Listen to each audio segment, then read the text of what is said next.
A Collector's Company by R.H.Malden and read by Christopher Halton.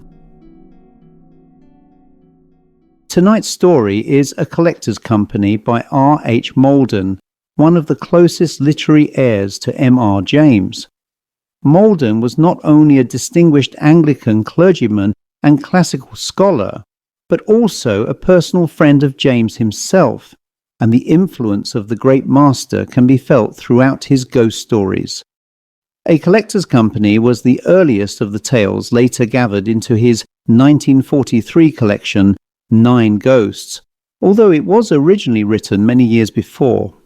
Like the finest traditional English ghost stories, this is not a tale of crashing thunder or obvious horrors. Instead, it draws us quietly into an ancient rectory, a lonely country parish, and the company of a learned but deeply unsettling man whose interests extend far beyond ordinary scholarship. As with many works from the early 20th century, some of the language and attitudes reflect the period in which it was written and may not accord with modern sensibilities. They are presented here in their original historical context as part of the literary record. So dim the lights, settle back and join me for R.H.Malden's deeply unsettling tale of forbidden knowledge and midnight rites. The story which follows was told to me rather more than 30 years ago. The narrator was elderly then.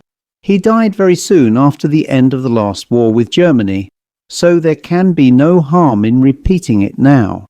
His name, if you want to know, was Arthur Harberton. As he was a young man when it happened to him, I suppose it must be dated not long after the year 1870. I made notes of it at the time and reproduce it now as nearly as I can in his own words. 3 years after my ordination, I was offered a post as a college lecturer at Cambridge. That was the kind of work which I had always thought that I should like, at any rate for a few years, so I accepted the offer very gladly. I have never regretted that I did so, nor that I did not devote the rest of my life to academic work. I was not dean of the college, and as in those days the number of fellows in holy order was much larger than it is now, it was very seldom necessary for me to be in the chapel on a Sunday. Accordingly, I used to go about the diocese a good deal, visiting the country churches. I don't think that I was under any illusion as to my powers as a preacher, even then. But I thought, without, I hope, undue vanity, that it might be good for village congregations to hear a fresh voice occasionally, and even for the incumbent if he were present. That was not always the case, for I was always willing to take the whole duty of the day if I were asked, so that the incumbent might secure a short holiday. As a rule, I enjoyed these expeditions thoroughly. They began with a short train journey, followed by a drive from the station, sometimes of as much as 10 miles. Country lanes were country lanes then. They had not been blackened with tar macadam, and motor cars were, of course, unknown. An occasional traction engine, preceded by a man on foot carrying a red flag, was the only disagreeable object likely to be encountered.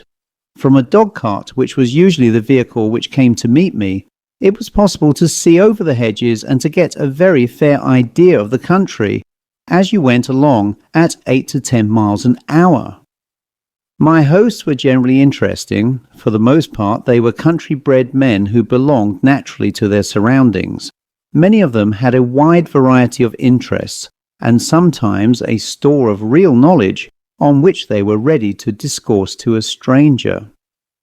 When I had the house to myself, it was amusing to try to deduce what manner of man the owner might be from his books and pictures.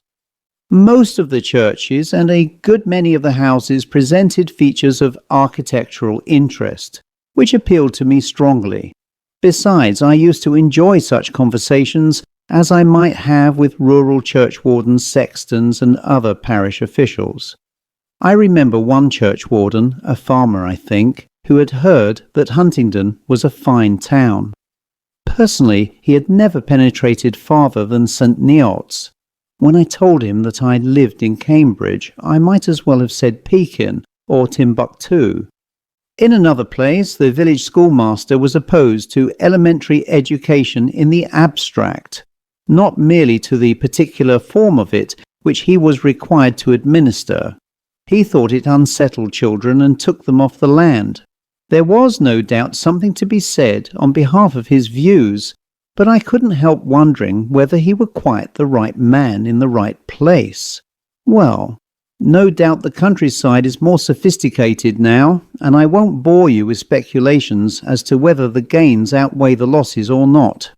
So, as you see, I had good reason to look forward to these excursions. In fact, I only once got to a place which I should not care to visit again, and that is the one which I am going to tell you about now. All the same, I don't entirely regret that I did go there. Anyhow, it was a unique experience. Towards the end of one October term, I got a letter from the bishop's chaplain, asking me if I could preach twice on the following Sunday at a village about 25 miles from Cambridge. I don't think I will tell you in what direction. The incumbent, it appeared, was not very well, and having no curate was doubtful of his ability to get through the day single-handed. As it would be the second Sunday in Advent, it would not be difficult for me to preach at short notice. The collect and epistle for the day provided me with a subject ready-made, a subject, moreover, which I have always found particularly congenial. I discovered that there was a convenient train to the nearest station on the Saturday afternoon, and from it on the Monday morning, so I telegraphed yes, and wrote to my prospective host to say when I might be expected. It was a little after 3 when I got out at a wayside station. I was met by a groom with a dog cart who brought a note from his master, apologising for not having come in person. As I had understood that he wasn't well, I hadn't expected him. I will call him Melrose. As we drove away from the station, I said to the groom, "I hope Mr. Melrose has nothing serious the matter with him." "No," he replied, "but he'd a come over all queer-like at times, so he'd do. When he have one of his turns, well, it's not for me to be explaining of it, if you take my meaning, sir." I was not at all sure that I did, but thought it would be ill-bred on my part to ask for details. Also, I was inclined to suspect that they might be copious rather than enlightening. However, as my companion seemed inclined to talk, I did not feel bound to try to suppress him. I gathered that Mr. Melrose was wealthy and a bachelor. He had travelled foreign, which was regarded locally as a hazardous proceeding, on the ground that all foreigners are well known to be black, and that the blackamoors might be up to anything. He was much took up with reading, also in my companion's opinion a dubious proceeding. For if there was good in some books, there was bad in others, and how do you know which till afterwards? And then it was done. The general impression left on my mind was that while Mr. Melrose might be loved by his parishioners, he was certainly feared. I thought that I might look forward to an unusually interesting weekend. As it turned out, this expectation was not unduly sanguine, as I think you will agree when you have heard the rest of my story. After a drive of about 7 miles we arrived. The light was failing, but I could see that the house was an old one. It was rather larger than the average, and I judged that there was probably a considerable garden behind it. I looked forward to examining both more closely between services on Sunday. Mr. Melrose made me very welcome. He was a tall man who stooped a little. I set him down as about 70, probably over rather than under. He had abundant white hair and very prominent white eyebrows. His eyes were dark and his nose aquiline. The general effect was scholarly and striking. He would have been noticeable in any company, and once seen would always be remembered. My first impression was that he was very handsome. Here Mr. Harberton paused for a minute or two, and then said rather abruptly, "Did you ever see Thomson, W.H. Thomson, 1866 to 86, the Master of Trinity?" "No," I said. "He was some years before my time, but I know the portrait, by Richmond, I think." "No, of course you didn't," he went on. "Stupid of me. But one forgets how time passes. I don't think the portrait really does him justice. However, if you know it, you'll understand what I'm going to say. I knew him very well by sight, and he was one of the most distinguished-looking men I've ever seen. He was handsome, if you like, and you couldn't doubt his ability or force of character. You had only to look at him to see that he was a great man. Yet somehow I never could think his face a pleasing one. It always seemed to me to contain great possibilities of evil. I could believe him to be capable of absolutely diabolical conduct.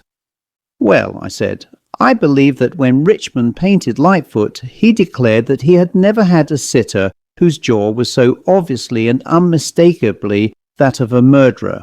And I have been told by people who knew the bishop well that they could believe that he had a naturally violent temper, and that his complete mastery of it was part of his greatness. The same may have been true of Thompson. Yes, said Mr. Harberton, it may. Anyhow, this was the effect which Mr. Melrose produced on me. However, I tried to dismiss it from my mind as foolishness. After tea, which we had in the square hall by a log fire, Mr. Melrose asked me to excuse him until dinner time, as he had some letters to write, and the post went out at 6:30. He had a small study on the first floor opening out of his bedroom, to which he proposed to betake himself. The library, which was on the ground floor and opened out of the hall, was at my disposal, and there were writing materials there if I wanted them. The library was a large room completely lined with bookcases. A cursory inspection of these showed that my host was a man of wide and miscellaneous reading. He seemed to be particularly interested in the later Neoplatonists and to be well supplied with Orphic literature. On a glass-topped table by the window was a collection of Gnostic gems. An Egyptian mummy case stood upright in a corner. On a table by the fire was a book which he had presumably been reading when I arrived. I picked it up and found that it was Philostratus's Life of Apollonius of Tyana. It had been interleaved and was copiously annotated. I should have liked to read some of the notes, but thought that would be impertinent. Evidently I was in the house of a scholar whose interests were out of the common run, and the possessor of means which enabled him to indulge them freely. At dinner he proved very good company. He had travelled widely and had visited places which were then very much off the beaten track, such as Sicily and Transylvania. He had spent some considerable time in the latter country, and had made a careful study of its grim folklore. The dinner was good, and my host exerted himself to be pleasant. Interesting he undoubtedly was, but I was not at all sure how much I liked him. I had a vague feeling that in some way he was playing a part, but I could find no rational ground for my suspicion. And after all, why should he think it worthwhile to try to impress anyone so much younger than himself? It struck me as curious that a man of his calibre should be content to bury himself in so obscure a place. Of course, the country was much more prosperous then than it is now, and rural life offered more interest than I fear it does today. But this particular neighbourhood was not specially attractive in any way. Most of the land had belonged to the See of Ely, and was now administered by the ecclesiastical commissioners. I believe that they are always considered to be good landlords, but naturally there are seldom any country houses other than farms on their estates. I could hardly see my host at ease in the society of farmers, nor could I imagine that they would be able to make much of him. I had discovered that he did not shoot or hunt, and in those days a man who did neither was very much out of it in the country. When he told me that he had been rector of the parish for more than 30 years, I could not help expressing surprise. Rather clumsily, I fear, and perhaps not too politely, but I was very young then, and saying something about the solitariness of the life which he led. "Yes," he said, "I don't wonder that it strikes you like that. The road from the station is rather desolate, but I have plenty of occupation and interest here. And do you know, I find some of my neighbours more companionable than you would expect." The last sentence struck me as rather odd, not only in itself, but in the way he said it. I felt that there was more behind the remark than I was meant to understand, and did not like the feeling. I liked the laugh which followed it even less. However, there was obviously no more to be said about that. Perhaps he thought I had been rather impertinent, and perhaps he was right. After dinner we went into the library for coffee, and somehow our talk drifted to witchcraft, necromancy, and kindred topics. I had always taken an interest in such matters, if not a very serious one, and have often wondered what foundation, if any, there is or was for the belief that the powers to which witches lay claim have any real existence. At this distance of time, I do not mind admitting that as an undergraduate, I had once made an essay on infatuation. The object was the Vice-Chancellor of the day, whom I did not know by sight. He had annoyed me by refusing to allow a play which I had written to be acted publicly by the ADC, on the ground that it was disrespectful to authority. I adopted the only method of retaliation which seemed to be open. I made a waxen image and placed it on my mantelpiece. After some incantations which I thought appropriate, Flectere sine quio superos acheronta movebo, Aeneid 7:12, is the only line which I remember now. I inserted a pin into one leg. The very next day I heard that the Vice-Chancellor had slipped going downstairs in his lodge and had sprained one of his ankles. I felt that my cause had been vindicated and took no further steps. But as you will understand, I had not been serious in the matter. I never pretended to think that the accident had been more than a coincidence, for which I need not reproach myself.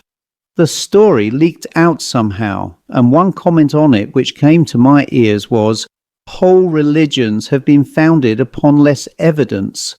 I will not name the author, but I still think he ought to have known better. Mr. Melrose's discourse seemed to me to be a very different story. I could not help thinking that he knew more than he ought about a great deal which was very undesirable, and he spoke with an air of inside knowledge which I found disquieting.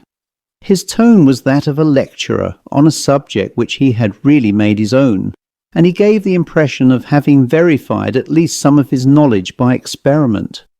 I felt that there was something malign about him, as well as creepy.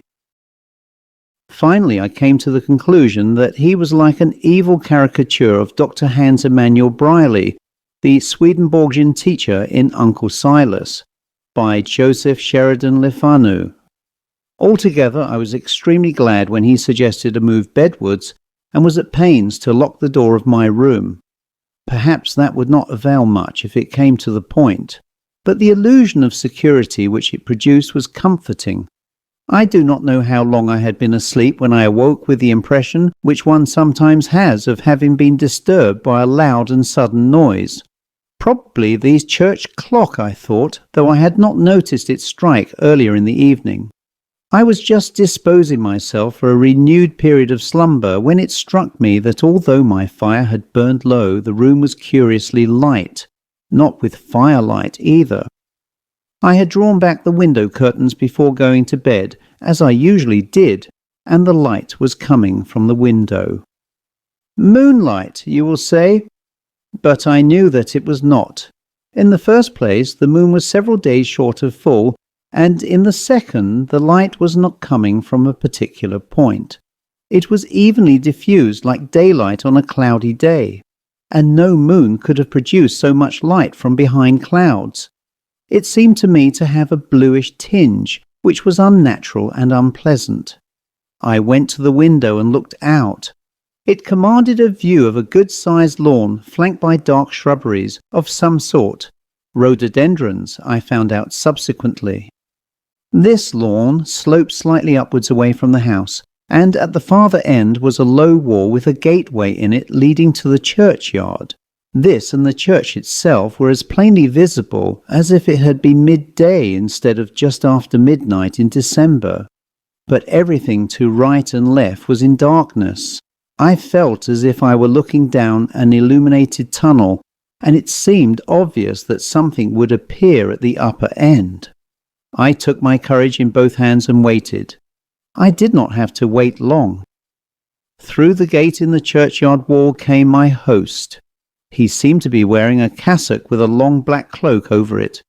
On his head was a high-pointed cap, something like a mitre, and he carried a short rod in his right hand. He came straight down the lawn towards the house. I wondered whether I was as visible to him as he was to me, and hoped not. Anyhow, I felt bound to see the performance through. He was followed by a number of figures, I think about 12, but I could not be sure. Although there seemed to be plenty of light, they were somehow curiously indistinct. They may have dodged behind each other from time to time in some odd fashion. Anyhow, I found that it was no use to try to count them. They were dressed in long black cloaks with hoods which prevented their faces from being seen. On the whole, I felt glad of that. They moved rather stiffly, like marionettes. Of course, their feet made no sound upon the grass. But I was conscious of a faint creaking, the source of which was not easy to determine. It might have been produced by the breeze in the shrubbery, but I did not think that it was. The procession advanced until it had reached the middle of the lawn. Then the leader stopped, and the others formed a circle round him. Still, I could not be sure how many they were. Every time I tried to count them, I became confused and arrived at a different result. Then they began to dance while he beat time, or conducted, however you like to put it, with his wand. They moved more quickly than I should have expected, though they still suggested marionettes. The faint creaking which I had heard before was more audible. There could be no doubt now that it came from the dancing figures. Do you remember a story told by one of the minor characters in Stevenson's Catriona about Todd Leprake, the warlock weaver of Leith? He used to fall into a dream in his house, and once while he was in that state, he, or something in his likeness, was seen dancing alone on the Bass Rock in the black glory of his heart. Those words rose in my mind now. The performance which I was watching seemed to be inspired by an unholy, joie de vivre, I suppose I must call it, though I don't know how far the dancers could be considered to be alive. The whole effect was abominably, indescribably evil, yet curiously enough, I did not feel afraid. I have never considered myself a particularly courageous person, and have not had many opportunities of discovering whether I am or not. But anyhow, I was not conscious of any fear then. Partly perhaps I was too deeply interested in what I was watching to think of anything else. Also, youth and a good digestion will carry their possessor securely through many of the changes and chances of this mortal life. The dance grew faster, and the ring of dancers contracted. As it did so, the mysterious light contracted too. I could no longer see the church, or the greater part of the lawn. Only the tall stationary figure with his black-shrouded companions whirling, it had come to that now, whirling round him. The group was illuminated as a particular figure sometimes is upon the stage, spotlight, I think they call it, but as before the light did not seem to be coming from any particular direction. Perhaps this was why I could see no shadow upon the grass.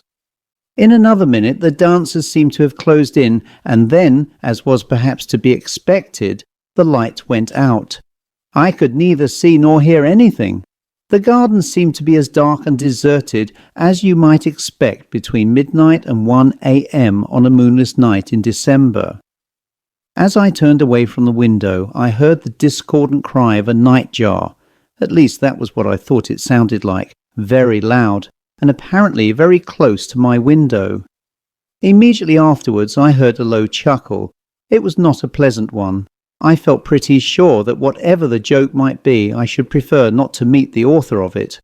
I made certain that my door was locked, made up my fire to last until daylight, got into bed, and rather to my surprise fell asleep almost immediately.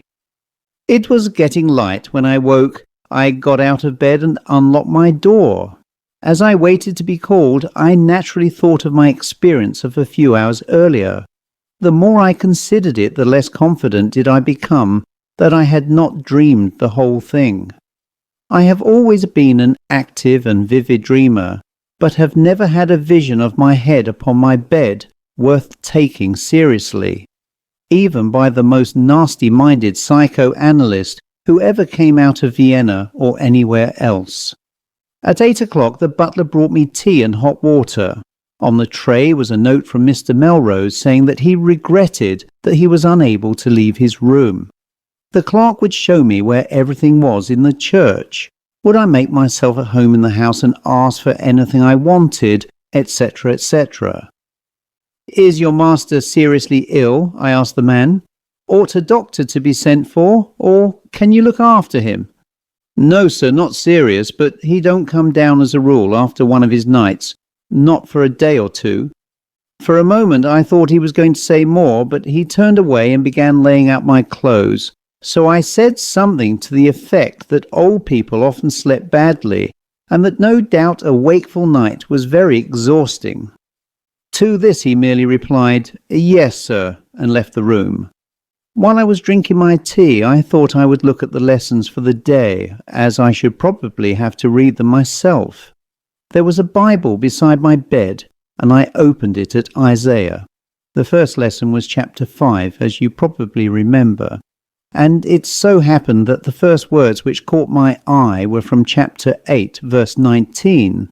"Seek unto them that have familiar spirits, and unto the wizards that peep and that mutter." No doubt a coincidence, but as I dressed I became more and more inclined to think that I had not been dreaming.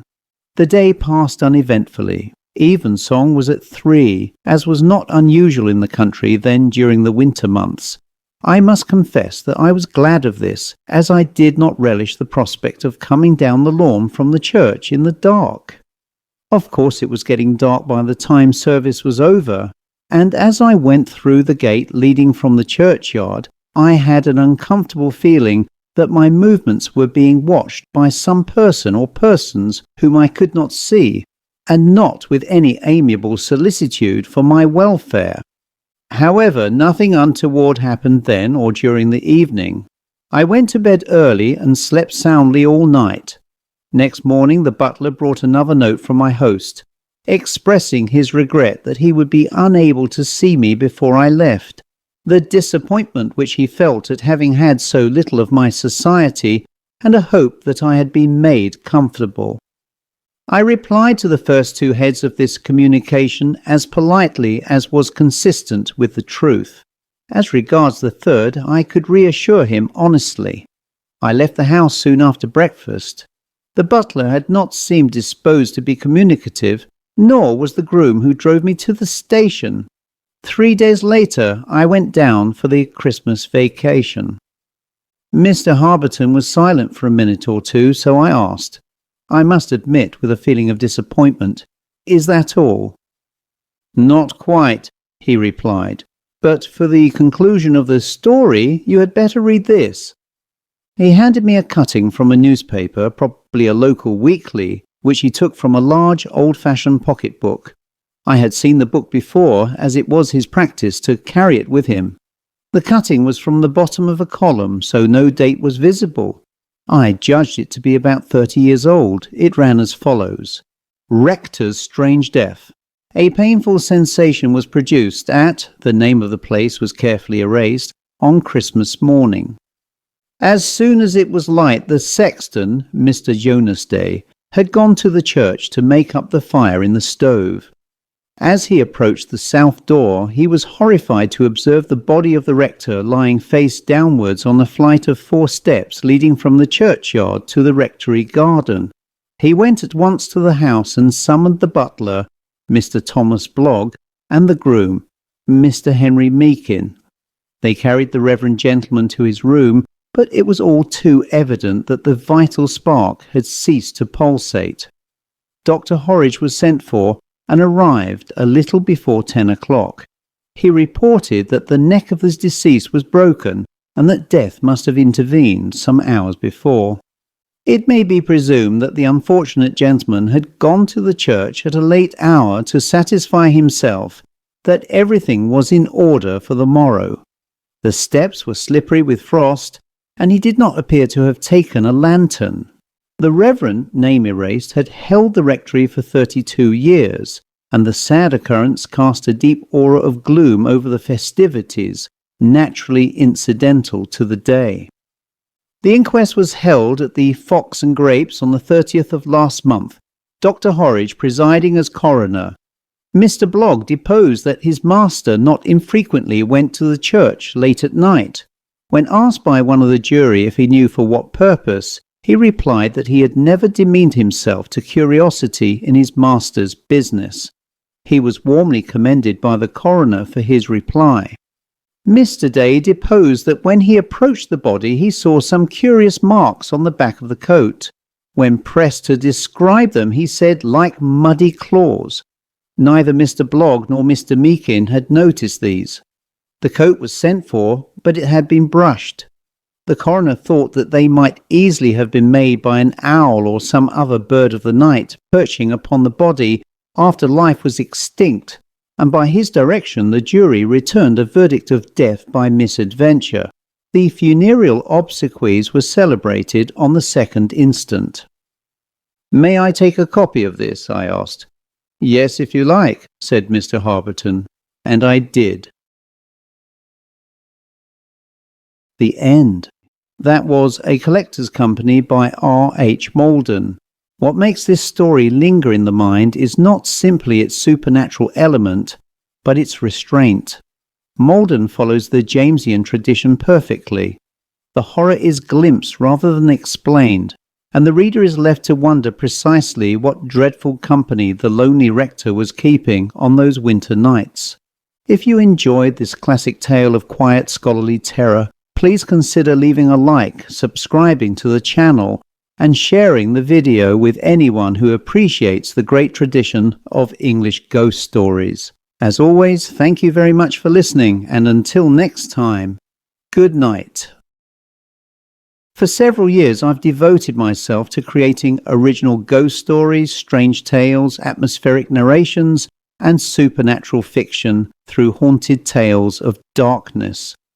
What many people perhaps do not realize is the amount of work involved behind the scenes. The writing, editing, research, recording, artwork, publishing, and production that goes into trying to create something worthy of the great tradition of classic supernatural storytelling. I continue to do it because I genuinely love the work. Some months ago, however, YouTube effectively removed my ability to earn revenue from the channel, claiming that my content was somehow inauthentic. I was far from alone in this, as many other readers, writers, and narration channels were similarly affected. Ironically, this has happened at a time when the platform itself is increasingly flooded with AI-generated material. Part of the issue, I suspect, is that YouTube strongly favors midstream advertising, which is completely at odds with the kind of immersive storytelling experience I try to create. Interrupting a ghost story midway through with loud advertising breaks the atmosphere and destroys the flow for both reader and listener alike. A number of people have asked whether there is another way to support the channel and my writing directly, and that would be by supporting me through Patreon for anyone who wishes to help support future stories, books, narrations, and projects. There is absolutely no obligation, of course. Watching, listening, commenting, and sharing the work already helps enormously.